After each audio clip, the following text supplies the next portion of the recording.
in one of the most destructive, the most dominant Cowboys road wins, not only of the season, but maybe in franchise history. The Dallas Cowboys take down the previously one-loss Minnesota Vikings 40-3 at US Bank Stadium up in Minneapolis. Welcome in to the First Word presented by Dr. Pepper, live from the Star in Frisco. And there is a lot to get to in a short amount of time. Welcoming in Barry Church, Isaiah Stanback, Nate Newton, I'm Kyle Yeomans. This was dominant from the get-go. The Cowboys got off to a hot start on the first pass attempt from scrimmage. Micah Parsons with a sack set the tone, and they didn't really look back after that. Without a doubt, they didn't look back. And to me, this was the first complete win for the Dallas Cowboys, because we always look back to their wins. Yeah, they won, but they gave up 200 yards on the ground. Yeah, they won, but this team was able to throw the football. Not the case this time. Offensively, they stuck with the game plan. They let the run game finish off this team. They threw the ball well out there. Special teams, Brent Maher, Money Maher out there did his thing,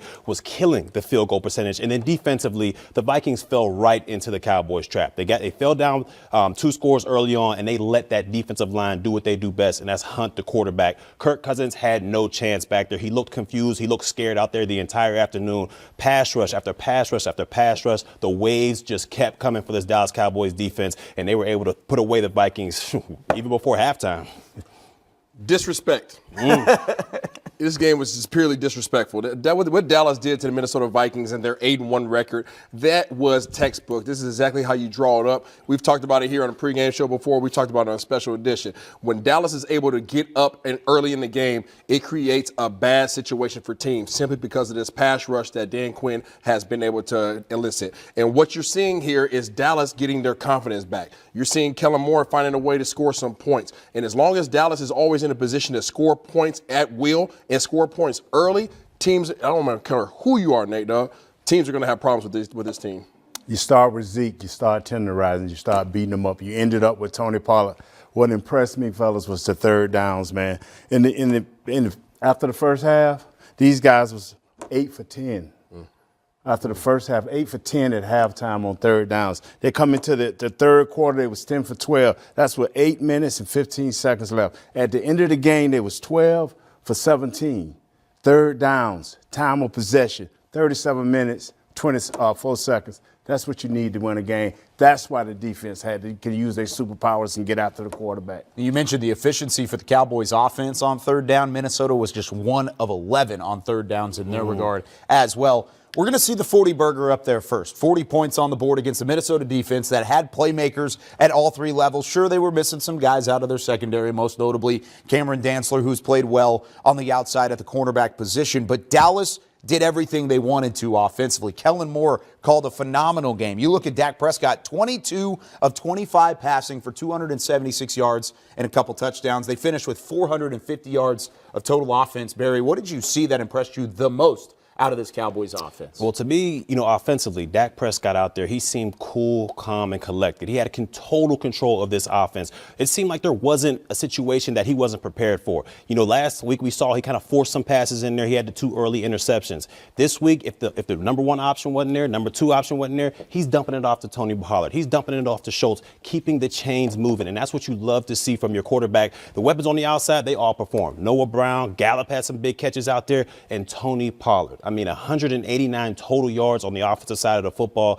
This guy, he had a heck of a game, man. I think collectively this offense was just very efficient. I think they stayed in really manageable down the distances. I don't think they were ever in a situation where they felt like they had to reach and try to do something down the field. That was something that was going to be very important for them in terms of establishing the running game. Obviously, Tony Pollard played a part. Ezekiel Elliott came in and did his thing. All right, not numbers-wise, but his presence was felt. And then you're able to start taking advantage of some of the matchups. The teams want to go man-to-man. Oh, we got a TP in the backfield that'll run a wheel route for a touchdown as well. And Dak Prescott, more important than anything, was very accurate tonight. That's what I wanted to see out of him. That's what he showed tonight. I have to agree with you, man. Just repeat what you said, man. For the first time, we used Tony Pollard perfectly. Throwing it out of the backfield, they had nobody to cover him. Zeke, like I said, was tenderizing. And, CeeDee Lamb making catches that he needed to make. And Noah Brown. Hey, we finally found it. Dak, we finally found it.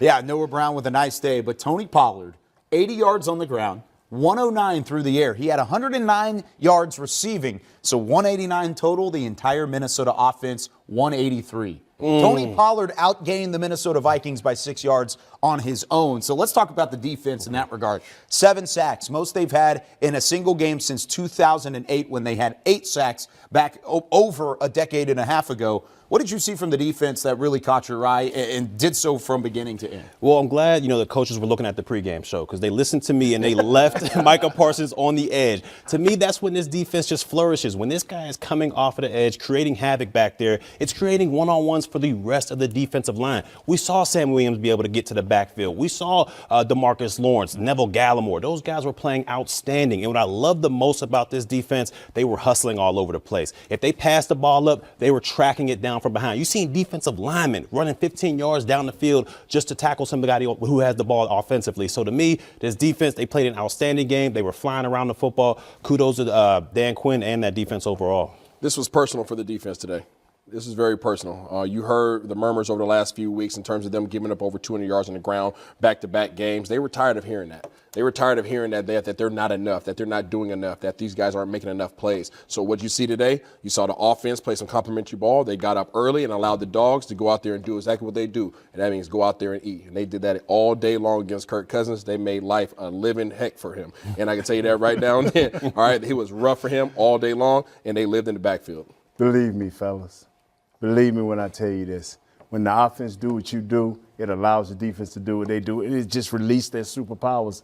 We need for them to be that pass rush. We need to always have some type of lead or keep the game close. That allows you to let the Parsons lose. Curse got in on the sack party. It's back to the sack party, whether you want to believe it or not. 7 sacks? Come on, Kirk Cousins.